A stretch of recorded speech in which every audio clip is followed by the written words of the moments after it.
Unoziva sei kuti wava kuhurirwa kana kuti munhu wako ava nemumwe munhu waava naye? Kakawanda kacho choona nyaya dzekuhurirwa ingori nyaya yekusagona kucherechedza chete, zvekuti unonyura murudo asi hauchakwanisi kucherechedza tumwe tunhu, asi masainzi anenge atoripo, ende masainzi acho ndo andaa kuda kukuudza muvhidhiyo ino yenhasi. Saka chitogara wabaya subscribe button tizoramba tichifambirana.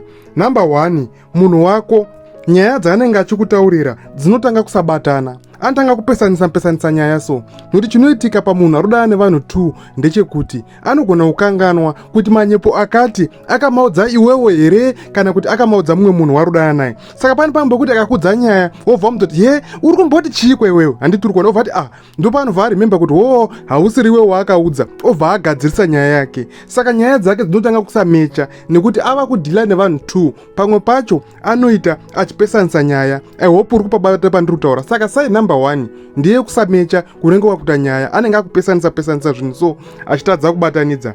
Number 2, maexcuse emunhu wako anowedzera. Kudoda so ava busy, kudoda so akuda kurara, kudoda so handisi kunzwa mushe. Izvi anenge achingozviitira chete kuti acreate space yemumwe munhu.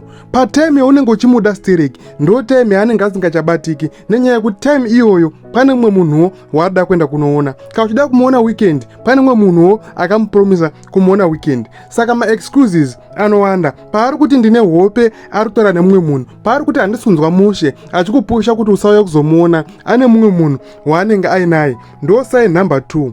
Number 3, foni yake inowedzera kuva private, zvekuti nguva zhinji foni yake yakungogara iri pasilent, nguva zhinji foni yake yakugara yakaita face down. Ukaona munhu akuisa foni screen rakatsidikira pasi kuti ziva kuti pane ma1, akuitira kuti usaona notification kana tuma pop-up notification tunopinda pafoni twaya. And then kana akudayira foni anenge achisimuka kubva pauri achienda kunodayira foni ari kure.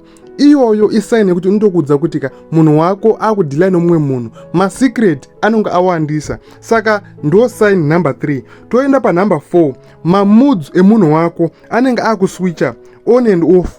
Nezuro munhu angari sweet muchikuwirirana, nhasi ari kufila distance asida zvekuonekwa, mamood swings ake anenge akuswitcha.